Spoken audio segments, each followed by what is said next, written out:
ng bayan, maasahan anumang panahon. Magandang araw po sa ating lahat. Narito na ang latest update sa lagay ng ating panahon ngayong araw ng Martes, December 24, Bisperas ng Pasko, 2024. Ngayong araw nga ay patuloy na magdudulot ng mga pag-ulan ang shear line sa bahagi ng Bicol Region, ilang bahagi ng Central Luzon at ilang bahagi ng Visayas.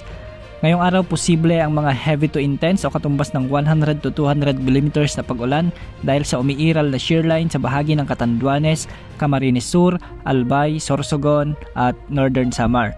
Hindi rin inaalis ang posibilidad ng mga moderate to heavy o katumbas ng 50 to 100 mm na pag-ulan sa may Quezon Province, Camarines Norte, Marinduque, sa may Romblon, Masbate, Aklan, Capiz, Samar, Eastern Samar, Biliran at Leyte. Pinag-iingat natin ang ating mga kababayan dito dahil posible ang banta ng mga pagbaha at pagguho ng lupa, lalo na yung mga lugar na ilang araw nang inuulan dulot ng pinagsamang epekto ng iba't ibang weather systems. Ngayong araw hanggang bukas naman ay posible naman ang mga pag-ulan sa bahagi ng Isabela, Aurora, Quezon Province, Camarines Norte, Catanduanes, Camarines Sur, Albay, Sorsogon, Masbate, Northern Samar, Eastern Samar, Marinduque, Oriental Mindoro at Romblon. Pinag-iingat rin natin ang lahat sa banta ng mga biglang pagbaha at pagguho ng lupa.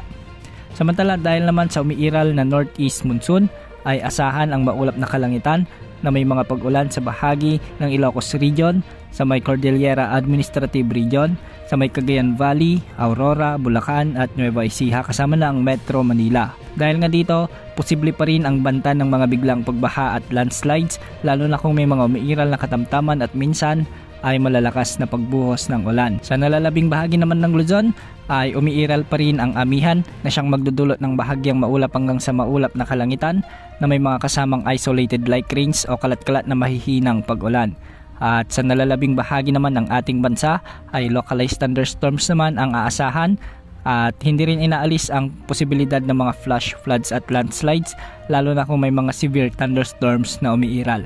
Samantala patuloy namang lumalayo sa bansa si Tropical Storm Romina o yung dating bagyong Romina na nagpaulan sa may Kalayaan Island noong mga nakaraang araw. Kikilos nito ng pakanluran at posible namang tumbukin ang southern portion ng Vietnam bilang mahinang bagyo o di kaya naman ay low pressure area na lamang. Sa mga susunod na araw ay wala rin tayong nakikitang potensyal na LPA o bagyo na posibleng pumasok sa ating area of responsibility at makaapekto sa anumang bahagi ng ating bansa. Yan ang update sa lagay ng panahon. Ito po ang weather update ng bayan, maasahan anumang panahon.